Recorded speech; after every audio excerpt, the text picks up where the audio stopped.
जय श्री कृष्णा भक्तों, हमारे BS शर्मा भारद्वाज चैनल में आप सभी भक्तों का स्वागत है।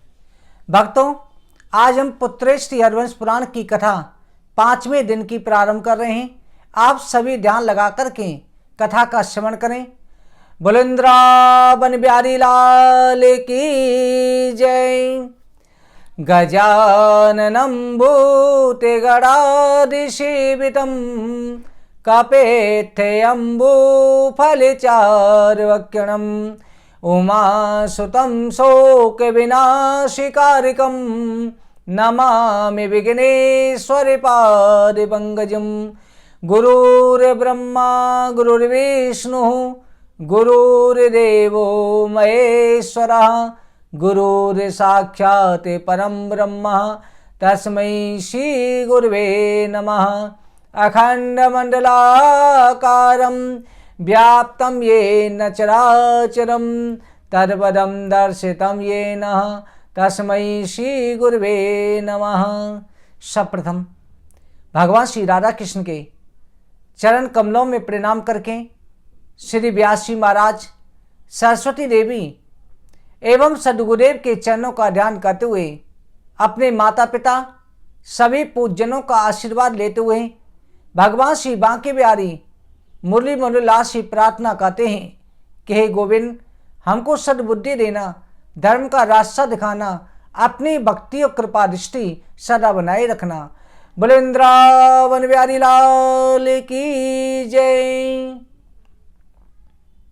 नेमिषे सूतमासीनः मविवाद्य मामतिं कथामृतारसस्वादः कुशल सौनिको ब्रवीत।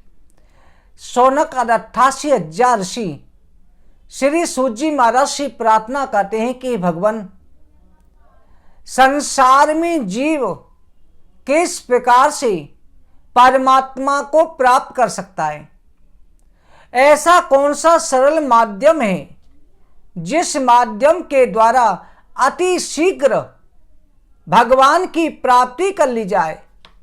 मनुष्य का जीवन बहुत कम समय तक रहता है, क्योंकि पहले समय पर हजारों वर्षों तक तपस्या करने से फल की प्राप्ति होती थी।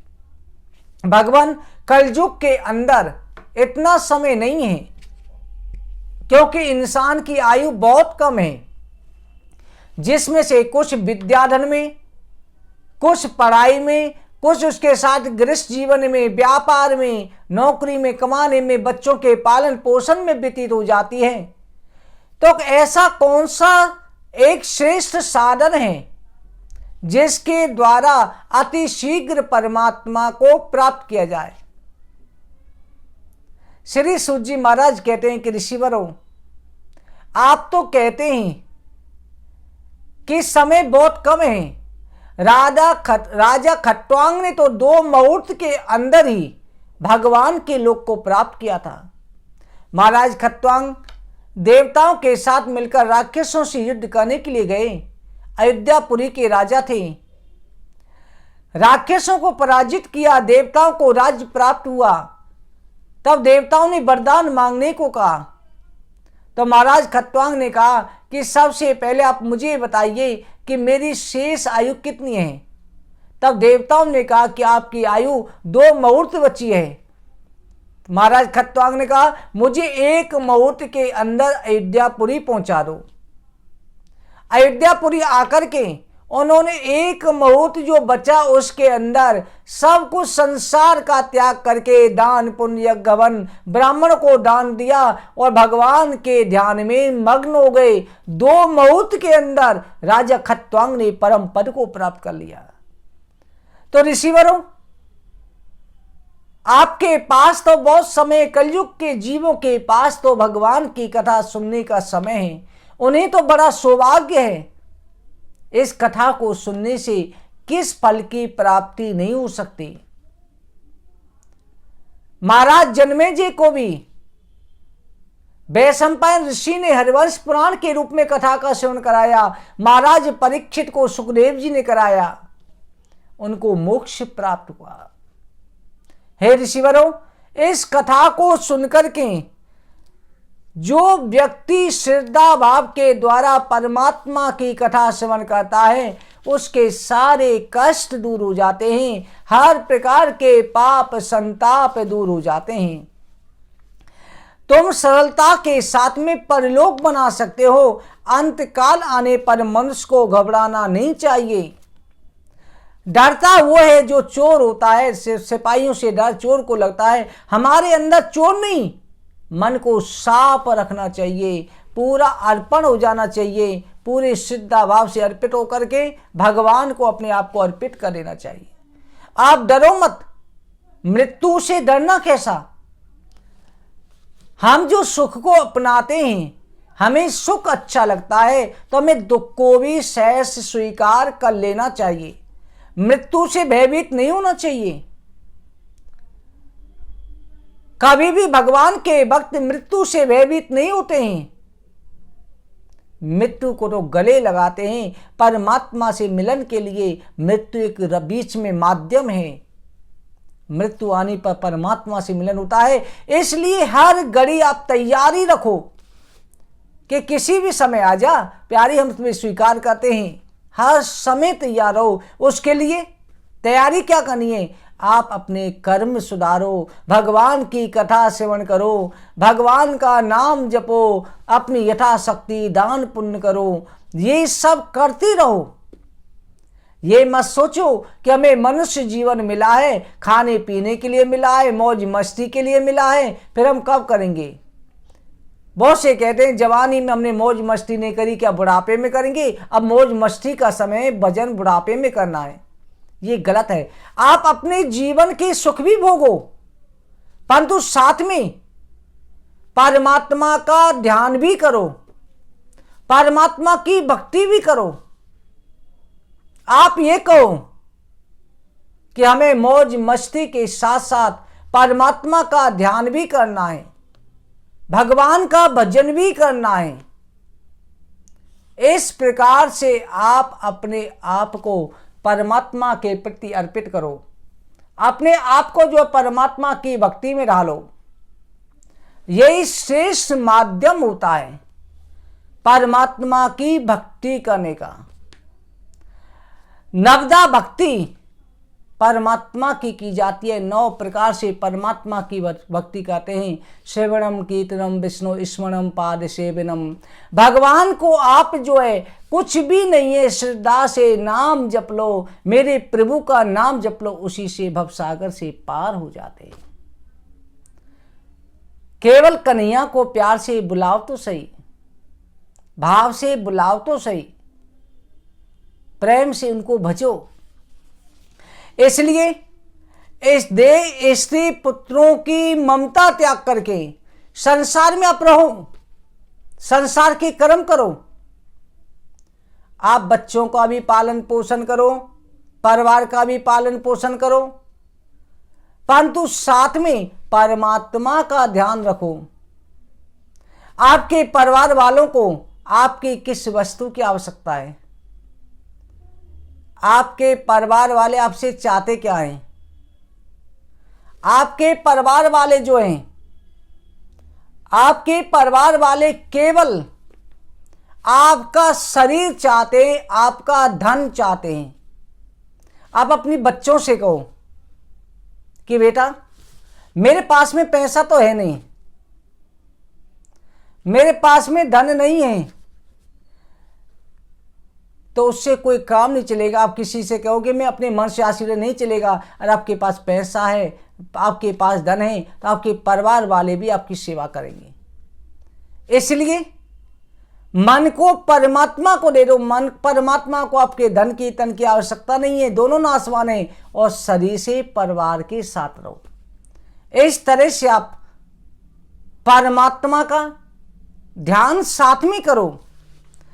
साथ में पाताल में तस्हि पाद मूलम पथंति प्राणिस्पते रसालम पाहातलम विश्व सजोट गुल्पो तला तलम्बे पुरुषस्य जंगे। जिन परमात्मा के विशाल पुरुष को पाद मूल पाताल कहा गया है, एड़ी पाद का अगला हिस्सा जो पैरों की एड़ी है रसातल है, दोनों जंगा जिनकी तलातल हैं, गुल्प महातल हैं, जानु सुतल हैं, दो उरु बितल अतल हैं, जगन महीतल है, नाभि नभ स्थल है, विराट पुरुष का वृक्ष स्थल, स्वर्ग लोक है, बदन जन लोक है, ललाट तपोलोक है, शिरोमणि सत्य लोक है, जिनके तेजों में इंद्र देवता भुजाएं हैं, चंद्र सूर्य जिनके नेत्र हैं, अश्नि कुमार जिनकी नासिका है, अग्नि जिनका मुख है, और नदियां जिनकी नाड़ी हैं, रोम जिनके वृक्ष हैं, ऐसी परमात्मा जिनके जो है संपूर्ण ब्रह्मांड जिनके अंदर प्रवेश करता है, उस परमात्मा का ध्यान अवश्य करना चाहिए। उस परमात्मा की भक्ति अवश्य करनी चाहिए, उन परमात्मा का ध्यान करना चाहिए। हे राजन, संक्षेप में मैंने तुम्हें विराट पुरुष के रूपों का वर्णन किया।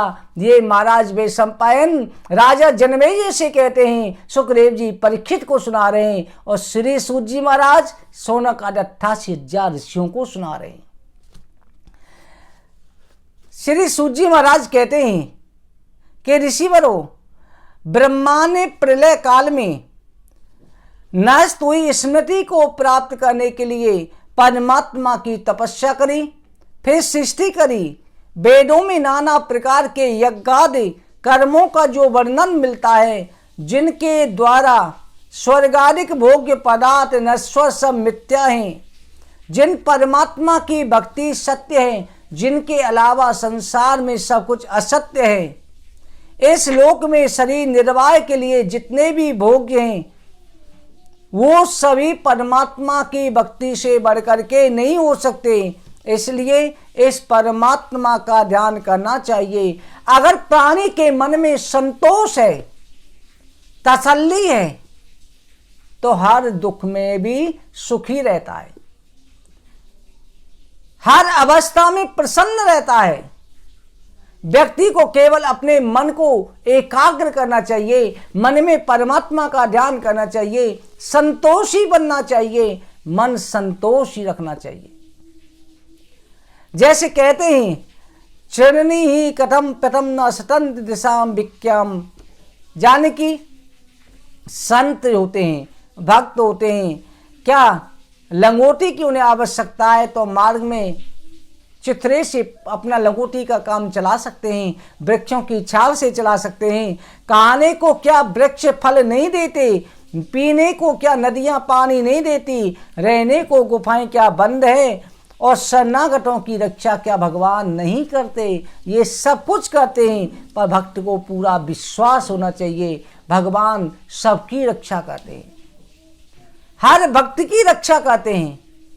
परमात्मा हर समय पर अपने भक्त के साथ रहते हैं। संसार में जितने भी पदार्थ हैं, हर पदार्थ नाशवान है, केवल एक परमात्मा की भक्ति ही सच्ची भक्ति है। परमात्मा की भक्ति ही एक जो है मात्र साधन है। इसे हमने जीवन का एक हिस्सा बना लो। जैसे आप खाना खाते हैं, सोते हैं, घर के सभी कर्म करते हैं, वैसे एक समय परमात्मा की भक्ति का अवश्य बना लो। देखना मेरे नारायण कितने प्रसन्न हो जाते हैं, आपके हर कष्ट दूर करेंगे, आपकी हर मनोकामना पूरी करेंगे। इसलिए कभी चिंता ना करो, किसी भी वस्तु की चिंता ना करो, चिंतन करो। चिंता ना कर, चिंतन कर। ये परमात्मा को प्राप्ति का सबसे अच्छा साधन है। चिंता और चिंतन, इनमें भेद क्या है? चिंता इंसान को जिंदा जला देती है और चिंतन परमात्मा से मिला देता है। चिंतन कहते हैं कि भगवान के स्वरूप का ध्यान करना। आंखें बंद कर लो, आंखें बंद करके एकाग्र में बैठ जाओ, अपने इष्ट देव का अपने हृदय में ध्यान करो, अपने मन के मंदिर में परमात्मा का ध्यान करो। और चिंता होती है, किसी गम में दिन रात पड़े रहते हो, मुझे पैसों की चिंता, मेरा काम नहीं चल रहा, मुझे संतान की चिंता। चिंता ना करके चिंता को परमात्मा को सौंपो और उनका चिंतन करना शुरू कर दो। मेरे प्रभु आपकी सारी चिंता दूर कर देंगे, आपकी चिंता उनकी चिंता हो जाएगी। अपने ऊपर ले लेंगे, सारी बागडोर अपने हाथ में लेंगे। आप करके तो देखो, चिंतन करो। जो परमात्मा की कथा सुनते हैं उस कथा का मन में ध्यान करो, चिंतन अवस्था। एक शिष्य है, शिष्य अपने गुरु की बहुत सेवा करता, नित्य प्रति सेवा करता, भिक्षा मांग के लाता, गुरु के लिए खाना बनाता, भगवान को भोग लगाता, गुरु को खाना खिलाता, उसके बाद स्वयं खाना खाता, गुरु के वस्त्र साफ करता, पूरी गुरु दीक्षा यानी गुरुकुल में रहकर के सेवा करता। एक दिन गुरुजी सुना रहे थे कि मेरे नारायण के चरण कमल से भी ज्यादा कोमल हैं, बड़े ही कोमल हैं। लक्ष्मी जी भी बड़े प्यार से चरणों को दबाती हैं, कहीं नारायण को चोट ना लग जाए, बड़ी धीरे धीरे दबाती हैं। अब शिष्य जो है आटा लगा रहा है, आटा गूंद रहा है भोग के लिए।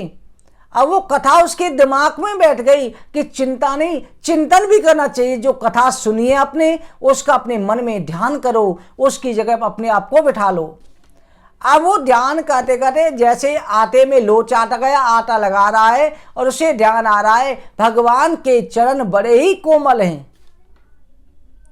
और जैसे जैसे आटा मुलायम होता जा रहा है, उसे वही ध्यान आ रहा प्रभु के चरण कितने कोमल हैं। उसकी आंखें बंद हो गई, ध्यान लग रहा है, आटा लगा रहा है, आटे पे लोच दिए जा रहा है। अब गुरुजी ने देखा कि भोग का समय हो गया, अभी तक शिष्य आया नहीं, भोग भी तैयार नहीं, ठाकुर जी का भोग नहीं लगा। गुरुजी ने आकर के देखा कि अभी तक शिष्य आटा ही लगा रहा है, आटा गूंदने लग रहा है। उसने आवाज़ दी गुरुजी ने कि बेटा क्या बात हुई आज इतनी देरी से भगवान जी की, ठाकुर जी की सेवा क्यों देरी से हो रही है, अभी तक भोग तैयार नहीं। उसकी आवाज़ आई, गुरुजी मैं अभी अपने प्रभु के चरण दबा रहा हूँ, अपने गोपाल के चरण दबा रहा हूँ, देखो कितने चरण कोमल हैं, बड़े ही कोमल हैं। गुरु की आंखों में आंसू आ गए। गुरु ने स्पर्श किया तो मन में रोमांच हो गया। गुरु को वो आनंद की अनुभूति हुई जो गुरु को स्वयं नहीं होती थी। गुरु ने गले से लगा लिया, धन्य हो गया मैं ऐसा शिष्य पाकर। तभी कहते हैं चिंता ना करो, चिंतन करो। चिंता करने से कुछ बनता है? आप किसी चीज की चिंता लेके बैठ जाते हो, आपसे कुछ नहीं बनता। परंतु अगर चिंता ना करके आप भगवान का ध्यान करो, भक्ति भी मिलेगी, फल भी मिलेगा और आपकी जो चिंता है परमात्मा पर चली जाएगी। अब परमात्मा पर डाल दो कि नारायण मेरी ये चिंता है, मुझे ये परेशानी है, इस चिंता का अंत आपको करना है, आप करोगे इसका अंत, मैं कुछ भी नहीं हूं। इस तरह से परमात्मा का ध्यान करो। परमात्मा का ध्यान करके अपने अंदर जो सुषमा नाड़ी है, इंसान के अंदर 6 चक्र होते हैं, मूलाधार, स्वादिष्ठान, मर्पूर्ण, अनाहत, विशुद्ध, आज्ञा। ये 6 चक्र हैं। आरंभ के 5 चक्रों में पृथ्वी, जल, तेज, वायु, आकाश ये विद्यमान रहता है। इसके बाद में आगे के तत्व में अहंकार, साधक पृथ्वी में जल, जल में तेज, तेज में वायु, वायु में आकाश, आकाश में अहंकार और अहंकार में मैं तत्व और मैं तत्व में प्रगति और प्रगति का परम ब्रह्म में लीन हो जाता है। उसके बाद में इस तरह से जब भक्त ये सब कर लेता है, आज्ञा चक्र तक अपना ध्यान करता है, तो वो परमात्मा में लीन हो जाता है और उसे गति प्राप्त होती है, भक्ति प्राप्त होती है। उसके बाद उसे मुक्ति प्राप्त होती है। फिर इस संसार में लौट करके नहीं आता। भगवान का भक्त जन्म मरण के चक्र से मुक्त हो जाता है। इसलिए हमेशा ब्रह्मा ने वेद का 3 बार जो है विचार किया। ब्रह्मा जी ने वेदों को रचा, वेदों का 3 बार अध्ययन किया, जिसमें सबसे बड़ा साधन तस्मात् राजना यत् सर्वत्र सर्वदा सोतव्य कृत तव्यस्य स्मृतव्यो भगवान नाम भगवान श्री कृष्ण का, अपने इष्ट देव का सेवन मनन चिंतन, 3 चीज करने से मुक्ति प्राप्त हो जाती है। भगवान की भक्ति में 3 चीजें करो, सेवन, मनन और चिंतन। सेवन का क्या है? श्रवण कहा जाता है आपने जैसे कथा सुनी, उसके बाद मनन, आपने ध्यान किया, आज गुरुजी ने हमें ये कथा सुनाई थी कि भगवान ये लीला कर रहे हैं। उसके बाद चिंतन, उस स्वरूप को अपनी झांकी बनाना कि किस तरह से कर रहे होंगे। श्रवण मनन चिंतन, 3 चीजें करो और 3 चीजें करने से आपको परमात्मा प्राप्त हो जाएंगे, सहज में प्राप्त हो जाएंगे। सबसे आसान साधन है श्रवण मनन चिंतन। इनके अलावा कुछ करने की आपको आवश्यकता नहीं पड़ेगी। आप करके तो देखो, प्रेम से करो, प्रेम से बोलो जय श्री राधे। एक बार आप प्रभु की इस मनन चिंतन करके तो देखना। आप ध्यान करना, अगर आपकी जो है संतान प्राप्ति की इच्छा है तो आप ये सोचो, मेरे नारायण ने आज मेरी कथा स्वीकार कर ली, मेरे घर में नन्हा सा बालक घूम रहा है, नन्हा बाल गोपाल आ गया है। आपकी जो भी इच्छा है उसकी छवि तो बनाओ, पूरा विश्वास रखो कि हमारा ये कार्य होकर के रहेगा। देखना भक्तों, आपका कार्य अवश्य होकर के रहेगा। श्रवण मनन चिंतन जरूर करो। मेरे नारायण को आप तुलसी का पत्ता ही अर्पित कर दो, आपकी मनोकामनाएं। आप एकादशी के दिन आपको पुत्र प्राप्ति नहीं हो रही, संतान प्राप्ति, पुत्र प्राप्ति रुकावट है, नौकरी में रुकावट है, किसी भी तरह की समस्या है, या आप शारीरिक परेशानी से परेशान हैं, या किसी माता बहन का कोख बंधन हो रखा है, या किसी पे टोना टोटका हो रखा है, आप एकादशी के दिन एक उपाय तो करके देखो। एकादशी को कर लो, पूर्णमासी को कर लो, संक्रांति को कर लो, करके तो देखो। करना क्या है आपको? तुलसी के एक साथ पत्ते मिल जाएं, 1 से 8 पत्ते मिल जाते हैं तो बहुत अच्छी बात है, नहीं तो आप 11 पत्ते ही ले लो और एक कटोरी में थोड़ा सा लेके गंगा जल डालो, उन पत्तों को उसमें रख लो और एक पत्ता लो, अपने घर में ठाकुर जी के सामने बैठ जाओ, श्रद्धा भाव से बैठ करके आपको अपनी प्रार्थना करनी है, अपनी अर्जी लगानी है। एक पत्ता लो और आपको बोलना है, कृष्णाय वासुदेवाय हरे परमात्मने प्रणतः क्लेश नाशाय गोविंदाय नमो नमः। कृष्णाय आप लिख लो उसे, ओम, ओम लगा लेना, ओम कृष्णाय वासुदेवाय हरे परमात्मने प्रणतः क्लेश नाशाय गोविंदाय नमो नमः। ये आपको वीडियो के डिस्क्रिप्शन में भी मंत्र मिल जाएगा, अगर आप लिख नहीं पा रहे हैं तो वीडियो के डिस्क्रिप्शन में देख लेना। ये बोल करके एक बार बोला, एक पत्ता चला दिया, इस तरह से 1 से 8 पत्तों को चढ़ा दो। और 1 से 8 नहीं है तो आप एक पत्ते पर 11 बार बोलो, फिर 11 पत्तों को ऐसे चढ़ा दो और उसके बाद आप जो गंगा जल बचा हुआ है उसे अपने ऊपर छिड़क लेना। दूसरे दिन उन पत्तों को उठा करके प्रसादी के रूप में ग्रहण कर लो, देखना सारे बंधन खुल जाएंगे। अगर आप चलिया कर लेते हैं, 40 दिन का नियम ले लेते हैं, महाराज आप शर्त लगा लो 40 दिन होते ही आपका कार्य सिद्ध हो जाएगा।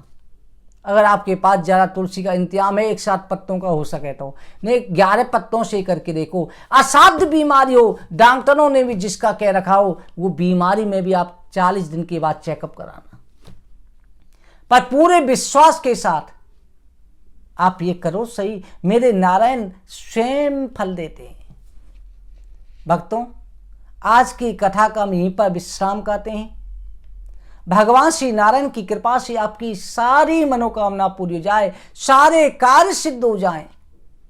आप भाव से कथा को सुन रहे हैं, आपकी भावना अवश्य पूरी हो। हम नारायण से, अपने गोविंद से ही प्रार्थना करते हैं। आज की कथा कहीं पर विश्राम करते हैं। जय जय श्री राधे, जय जय श्री राधे, जय जय श्री राधे श्याम। वृंदावन बिहारी लाल की जय।